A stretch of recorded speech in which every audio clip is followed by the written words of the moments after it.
प्यारे विद्यार्थियों नमस्कार। आज हम सॉल्व करेंगे प्रथम शाब्दिक परीक्षा के मॉडल सेट पेपर 4 को। अगर आपने मॉडल सेट 1, 2, 3 अभी तक नहीं देखा, नहीं सॉल्व किया तो कृपया देख लेंगे। उसका लिंक मैं डिस्क्रिप्शन बॉक्स में डाल दूंगा। लेकिन इससे पहले अगर आपने हमारे चैनल को सब्सक्राइब नहीं किया है तो कृपया इसे सब्सक्राइब कर लें और बेल आइकॉन का बटन भी दबा देंगे, जिससे कि आपको इस पर लोड किए जाने वाले वीडियो की सूचना सबसे पहले मिल सके। और इस वीडियो को लाइक एवं शेयर भी कर दीजिएगा, जिससे कि आपके दोस्तों को इसका ज़्यादा से ज़्यादा फ़ायदा मिल सके। तो चलिए सॉल्व करते हैं। अपठित बोध में खंड क में 1 से 5 तक के प्रश्नों का उत्तर आपको देना है इस गद्यांश से पढ़कर। गद्यांश आपके सामने है और गद्यांश को हमने पढ़ लिया है। चलिए इसके प्रश्नों का उत्तर देते हैं। पहला प्रश्न है, मनुष्य का जन्म किसके बोझ के साथ होता है? इन 4 ऑप्शनों में सही उत्तर है अहंकार। दूसरों की उन्नति को मनुष्य क्यों नहीं देखना चाहता? सही उत्तर है ईर्ष्या भाव के कारण। स्वास्थ्य और सदाचार नष्ट हो जाते हैं किसके कारण? सही उत्तर है ईर्ष्या के वश में होने पर।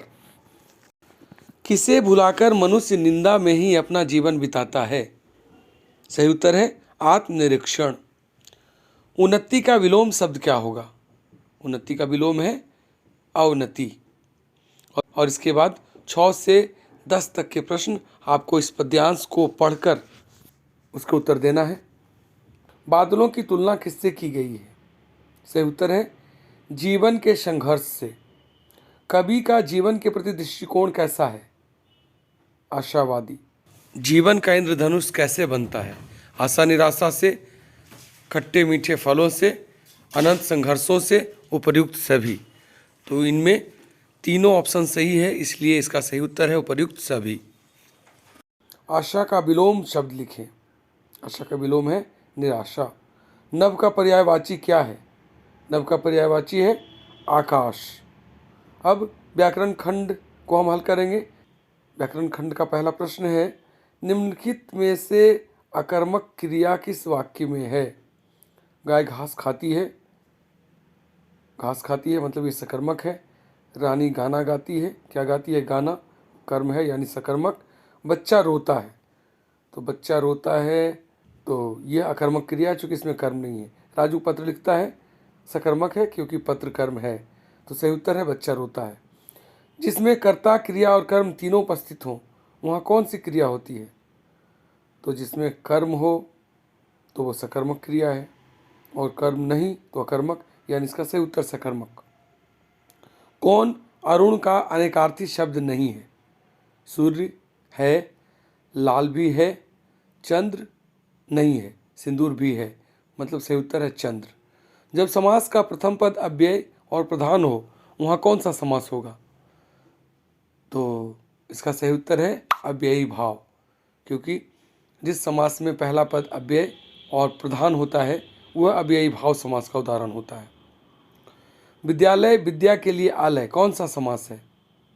यह है तत्पुरुष समास, क्योंकि इसमें द्वितीय पद प्रधान है और बीच में कारक के प्रसर्ग है, जिसका कि लोप हो जाने पर विद्या के लिए आलय मतलब विद्यालय।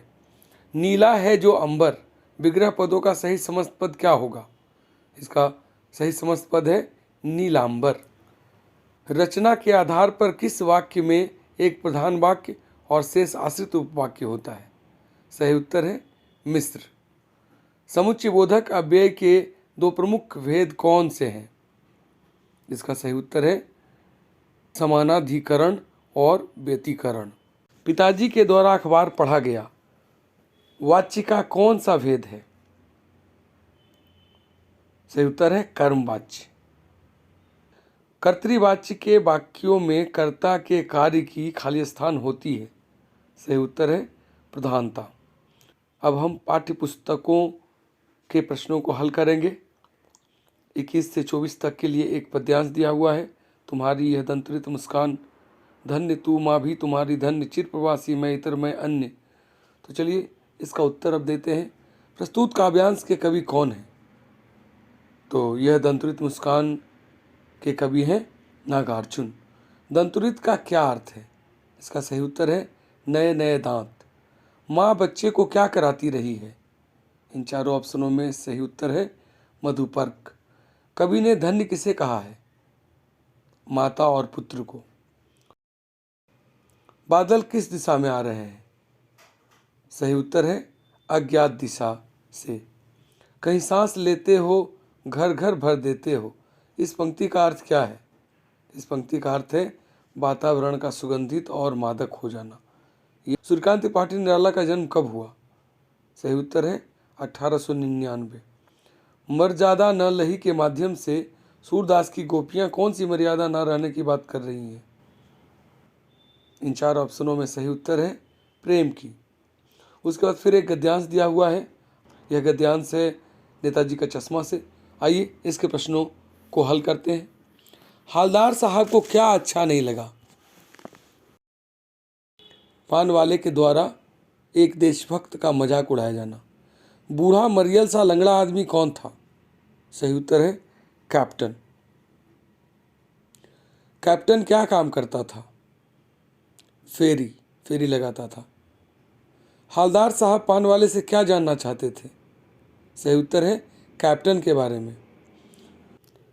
लेखक बाल गोविंद भगत की किस विशेषता पर अत्यधिक मुग्ध था? इन चार ऑप्शनों में सही उत्तर है मधुर गान पर। बाल गोविंद भगत पाठ के आधार पर बताएं रोपनी किसे कहते हैं? रोपन को, धान की रोपाई को, धान की कटाई को, धान की खेती को। सही उत्तर है धान की रोपाई को। बाल गोविंद भगत के संगीत को लेखक ने क्या कहा है? जादू, समय की बर्बादी, नीरस धुन। लेखक ने इसे जादू कहा है। बाल गोविंद भगत कौन से माह में प्रभातियां शुरू करते थे? सही उत्तर है कार्तिक में। उसके बाद फिर एक गद्यांश दिया हुआ है जिसे पढ़कर हमें 37 से 40 तक के प्रश्नों के उत्तर देने हैं, और यह गद्यांश है माता का अंचल से। तो चलिए हमने गद्यांश को पढ़ लिया है और इसका उत्तर देते हैं। प्रस्तुत कहानी के लेखक कौन है? सही उत्तर है शिवपूजन सहाय। लेखक की माँ काजल कहाँ लगाती थी? नाभि और लिलार में। माँ चोटी में लेखक को क्या बांध देती थी? सही उत्तर फूलदार लट्टू। लेखक किसकी गोद में सिसकते बाहर निकलते थे? माता की गोद, बाबूजी की गोद, दादाजी की गोद, नौकर की गोद।